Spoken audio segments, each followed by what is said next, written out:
All right, we are live. Good evening, good evening, good evening. I know it is a little bit late, so it's actually almost good night, but welcome to my live tonight. This is Deborah Austin of Deborah Austin Coaching, bringing my marriage manifestation journal to you. So I want to make sure that I'm visible in all the places that I need to be. So let me let's see. Let me check and see if we're okay on YouTube. Yep, we are all right on YouTube. And let's see, Facebook.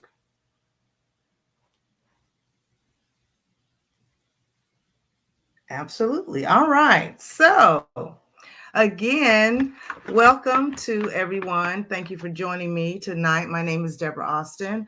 I am the founder of Deborah Austin Coaching. I empower Black women to discover their truth and thrive in midlife marriages, which is what I have done. And so, what I am doing right now, I am sharing my marriage manifestation journal with you. I created this journal a few years ago, and I use it to help me to focus on changes that I want to occur in my marriage. And so I wanted to share it with you. And I'm so excited that tonight we are halfway through. So tonight I'll be sharing prompts number 14 and 15 with you. But I want you to think about what has come up for you during this journey. What has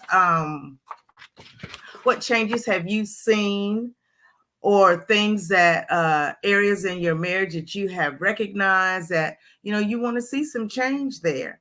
And by working through these prompts, you've had some subconscious thought about it, some very conscious thought that has also led to some subconscious thoughts. So I want you to dream bigger than you've ever dreamed before. I want you to step out of your comfort zone and think about just where you want your marriage to go. So for tonight, I am going to be sharing with you prompts number 14 and 15. So prompt number 14 says, my biggest marriage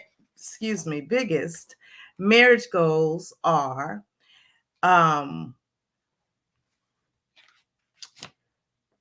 actually, let me make this bigger for you so you can see it, because you don't really need to see me. So again, as I was saying, we were on prompts number 14 and 15. So prompt number 14 says, my biggest marriage goals are, and I wanted you give consideration that you can respond to this in one of two ways. One of the ways that you can respond to it would be to list the goals. Like, you want to have some specific goals, like my biggest marriage goals are to communicate better, or my biggest marriage goals are to inspire my spouse, or my biggest marriage goals are to learn how to show love to my spouse in ways that they are able to recognize that that's what's actually happening. And that has to do with love languages, which I speak on at some other times, and I mention them frequently. So if you are not familiar with those, I would encourage you to look them up, because it is important to share love with your spouse in ways that they are able to recognize and appreciate.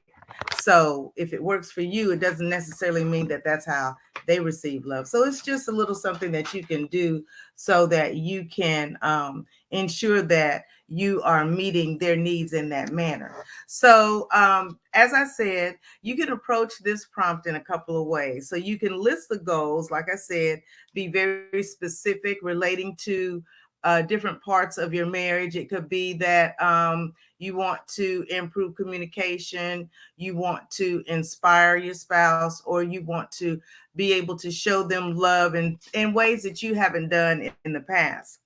Or you could describe how your marriage goals are making you feel. Like, you might say, my biggest marriage goals are a little scary to me right now, but that's okay. And then you can go into describing what some of those goals are, where you are again stepping out of your comfort zone. You may be thinking about things at this stage in your life that you never considered before. And because we have the internet, it's just everything is just right at your fingertips. So you have the opportunity to check and look things up, and sometimes because you're looking at one particular thing, something else comes up that you had not even considered. And or there may be circumstances that are going on, like there are a lot of people that are considering leaving the United States. And so that might be something that you and your spouse had never thought about before, but at this stage in your marriage, maybe that's a consideration. Maybe the two of you had planned to retire at a specific age, but maybe you're going to change your mind and do it a little earlier. So it might be a little scary to you, but you're okay with it because at this stage in your life, you're empowered and you are not afraid, and you are working on stepping outside of your comfort zone in order to do and have the things that you are dreaming of. So that's the two ways that you can look at prompt number 14. All right, prompt number 15 says, if I wasn't afraid of failing in my marriage, I would. Now, this probably doesn't sound like it would be a positive thing, but I really do feel like it is, because hopefully at this stage in your marriage, you are more empowered to speak your truth. And so you may be in a marriage, you may have been in a midlife marriage, and the women that are in my circle are 40, 50, 60 years and older. They have been in a marriage for a long time. They may be empty nesters. They may be about to retire. They may also be someone that is in that age range who has not been married all of that time, but they are married now. They may have recently gotten married. I know someone who's getting married this weekend. And so you may not think that you have a midlife marriage, but you actually do, because that's your age. You're in that age range. And so these are the women that I'm speaking to. You are at this stage of your life, and you're also a Black woman, and you are married. And so when I speak of a midlife marriage, that's what I mean. Those are the women that I'm talking to. And so these women may have been raised to think a particular kind of way about marriage, and have been afraid in the past to do certain things that they may feel have caused a problem in their marriage.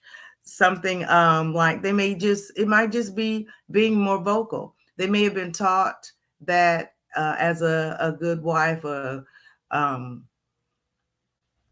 a wife who wants to have a good marriage, you don't necessarily always share how you feel. You may not always share how you think. And I'm not saying that you want to just pop off at the mouth and, without thinking about it. But what I do want to say is that if there are some things that maybe 10 years ago, 5 years ago, last year, that you didn't want to speak on, or you didn't want to show your vulnerability, or you didn't want to dream bigger because you were afraid that your spouse wouldn't go along because you feel like your spouse is afraid of change. That's the kind of empowerment and boldness that I'm talking about, that I want you to have. So at this stage in your marriage, if I wasn't afraid of failing in my marriage, what does this prompt bring up for you? What are some things that you may have done or not done earlier in your marriage because you considered that it may have a detrimental effect on the marriage? What are some of those things that you would be willing to try now? Give those things some thought, put those things in the list. And so again, what I shared is that you may be more vocal, you may be more vulnerable. You may decide to share things with your spouse that you had never shared before. You may decide to dream bigger. So don't think of this as being necessarily negative. It's not. I don't want you to be afraid of failing in your marriage. I don't want that to be a concern for you. I want you to know that in your marriage, you can be powerful, you can be empowered, and you can still be married and be happy. So, these are the prompts that I am sharing with you all tonight. Again, like I said, we're halfway through the journal. So, please share with me what has come up for you and what have you recognized as some changes that you would like to see occurring in your marriage. Okay, so let's see, we have 14 and 15. We're halfway through. The next two are prompts 16 and 17, and we will look at those again coming up um, tomorrow. I'll be back on tomorrow to share with you, and I hope that you will see me here. So, again, if you have watched to the end, first of all, please subscribe, share, like, comment, all of those things that are going to get others to know this. Tell your friends, ask them to join me. And if you aren't able to catch the live, let me know if you are watching the replay so that I can see your comments and respond. So if you made it to the end, I would like for you to give me 3 cloud emojis. And the cloud emojis are representing that you are dreaming big. The sky is not the limit. You are a cloud floating up high, and you are dreaming your best dreams now. So, again, thank you for joining me. This is Deborah Austin of Deborah Austin Coaching. I hope that these journaling prompts are really bringing you into consciously thinking about your marriage and how you want your marriage to look, and beginning to give you ideas on how you can make those changes happen. So, thank you for joining me tonight, and I will see you tomorrow. Have a wonderful evening.